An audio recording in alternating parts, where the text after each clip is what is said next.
Hello and welcome. I'm Steve Clemons, editor-at-large of The Hill. Thank you for joining us for The Hill's special event, the Century of the Woman, a summit celebrating women leaders during the centennial of the 19th Amendment. I'd like to thank our sponsors, Dove and the Crown Coalition, Nokia, and Philip Morris International for their support of today's program. 100 years ago, the 19th Amendment gave women the right to vote. Suffrage advocates overcame fierce opposition and even violence to secure the ballot.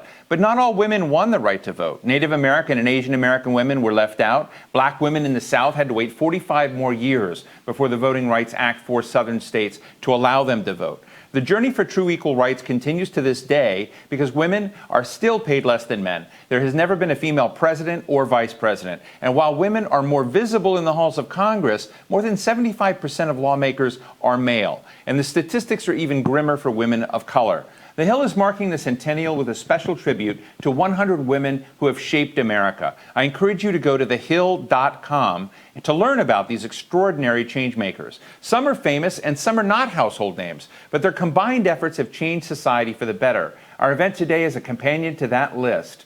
By recognizing women who have confronted the system and broken the mold, we hope to inspire the next generation of women and men. Our program will take place in three bands, or three acts, as I like to call them, and I'm going to have my newsroom colleagues joining me later for some of these conversations. The first hour, we're going to examine the power of representation at the local, state, and federal levels. Eris Foley, the Hill staff writer, is with us for this band. Greetings, Eris. Thanks for joining us. Hi. The second hour kicks off at 1:30 p.m. Eastern, and that will focus on the workplace and what has to change there. The third and final band starts at 3:30 p.m. Eastern, where we will speak to some fantastic leaders about what a society of equals should look like and feel like. Before we get underway, a few housekeeping notes. You can tweet us at The Hill Events, so that's at The Hill Events, and hashtag The Hill Women. We're broadcasting live and we'll be taking your questions throughout the program. And if you experience any trouble with the live stream, just refresh the page. They say that will make a perfect fix. I'm going to laugh here, but good luck with that. My first guest is featured on the Hill's list of 100 extraordinary women who have shaped America. Elaine Chao is the Secretary of the Department of Transportation, was the first Asian American woman to be appointed into a presidential cabinet. Secretary Chao was the longest-serving labor secretary under President George W. Bush. She also holds the distinction of being the longest-serving cabinet secretary, male or female, since World War II. Secretary Chao, it's great to see you. I mean, there are so many distinctions that you have in kind of this day where I'm talking to so many outrageously awesome women. But you have gone where many others haven't. You know, the CEO of United Way, the head of the Federal Maritime Commission, Labor Secretary, now Transportation Secretary. And I just want, you know, for those viewers who are listening and to you and looking at your life, what are, you know, tricks to make it work? I mean, how have you been able to bring your experience into male-dominated settings and change gravity? Well, I think, first of all, it's not about me, and it's similarly is not about you. You know, I think a healthy perspective on the mission at hand is very helpful. I mean, no one has it easy. There are going to be challenges and difficulties, and what sustains you, what inspires you, is the mission at hand. I'm an immigrant to this country, as you mentioned. I've always felt it's a privilege to be able to serve the public, whether it's in the nonprofit sector, the public sector, and even when I was a banker in the for-profit sector as well. You know, when you came to this nation at 8 years old, what was the spark that got you into public service? Curiosity. I came when I was 8 years old. I didn't understand so much about this country. My parents were wonderfully inspiring people who encouraged their daughters, 6 of them, to explore America in a responsible way. And I didn't understand so much about what was happening in this country. And so the White House Fellowship was an opportunity that opened up, that allowed me to see the federal government, you know, at a very high level and understand what it did. So I think that was an eye-opener in so many ways, and it was my entree into the rest of my public service career. Now, there was a debate going on some time ago between Anne Marie Slaughter, who had said you just can't have it all as a leading woman, and Sheryl Sandberg said you can, and basically lean in and, find mentors and do this. And I'm interested in where you fall on that scale. Do you believe that leading professional women can have it all? And what responsibilities do you feel to folks, to women coming, up behind you? Well, I'm a great admirer of Sheryl Sandberg. I think she's done a great job. And she has handled so many things in her own life with such grace and fortitude. I am of the school that I don't think you can have it all. Just because nobody can have it all. Life being what it is, nobody will be able to have everything. And so there are trade-offs and there are sacrifices. And I try to advise young women to understand that when they make these inevitable life's trade-offs, that they know they're making them. What's really sad is someone kind of made choices without understanding that they were permanent choices.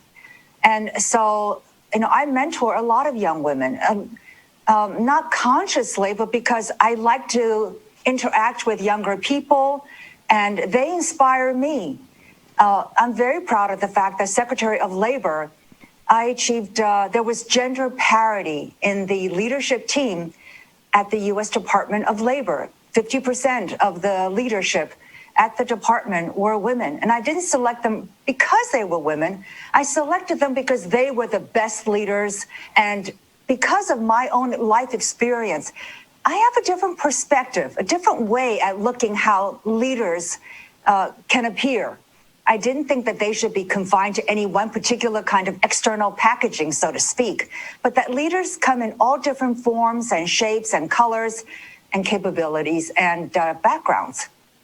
What do you think the men that are listening to this show need to know about the women they are working with and the opportunities to work with excellent folks? What does the other side of the gender aisle need to hear about that experience so that we are better allies, better co-partners, better, as you just said, focused on the mission? I think our world has gotten so much better already in terms of gender interaction. I think most people understand now that talent is very important. And, in a competitive world, literally a competitive world, talent is what we are all competing to secure. So whatever packaging, external packaging that talent comes in is irrelevant. We need to be, as managers, as leaders, be looking for the best people possible to achieve the mission at hand. Now, Madam Secretary, behind you is the backdrop of the Department of Transportation, and I know you've done labor and transportation. I told your team I was going to ask you which job you've enjoyed the most.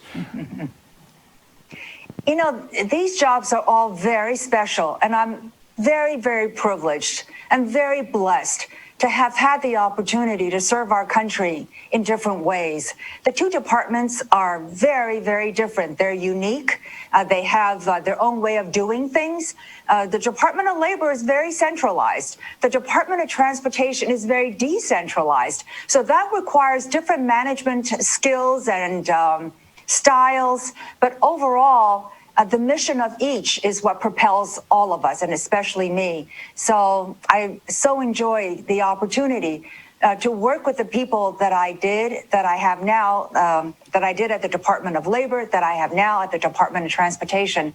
These years go very, very quickly. I always say, being a political appointee, a non-career appointee, that the days are long, but the years are short. Time goes by very quickly. So I always exhort people that I work with to savor each day, to make every day count, because it is a privilege to serve our country.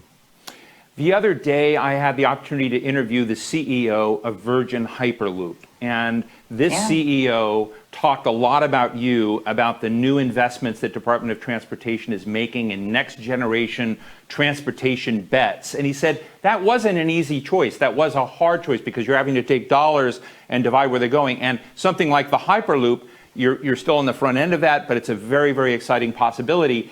I'm interested in how you approach hard choices when it comes to resources and the difference between incremental steps that we have to invest in as a nation and big strategic leaps into things like Hyperloop.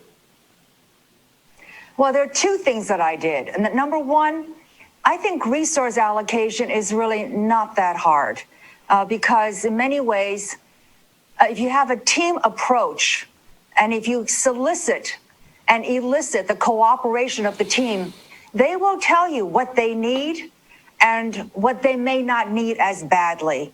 So the priority must be done on a team basis. Number two, the Hyperloop actually was a new technology that required integration of the different silos at the Department of Transportation. Remember, I told you it's a very decentralized department.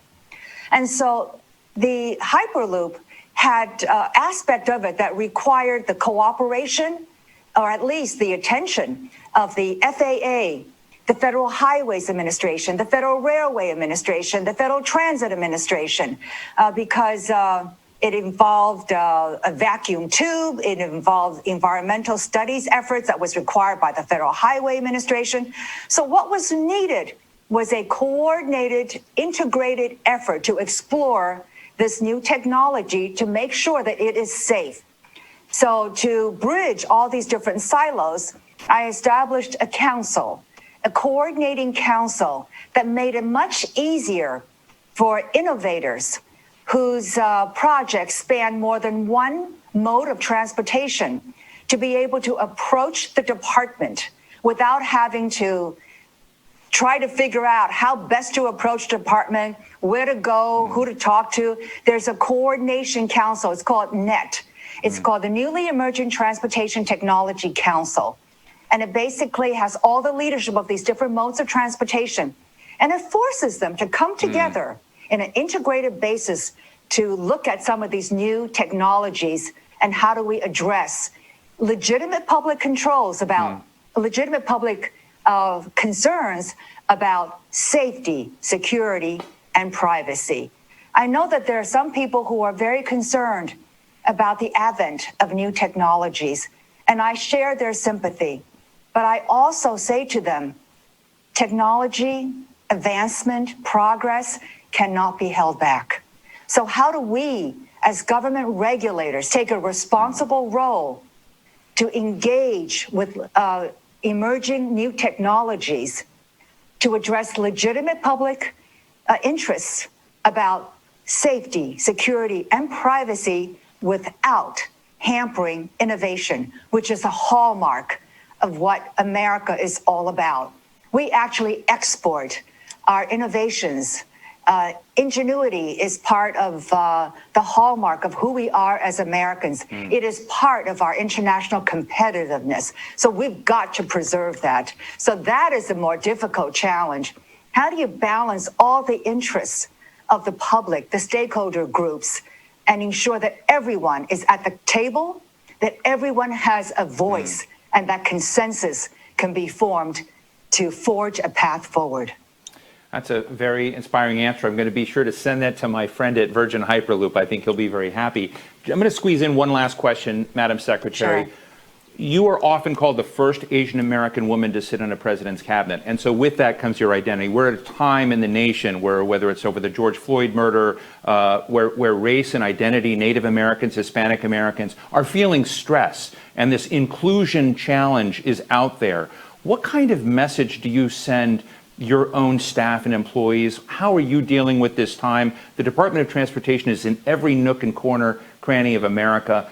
So what the country is feeling, your team is feeling. How are you managing in this? Well, on top of all that, we have COVID-19.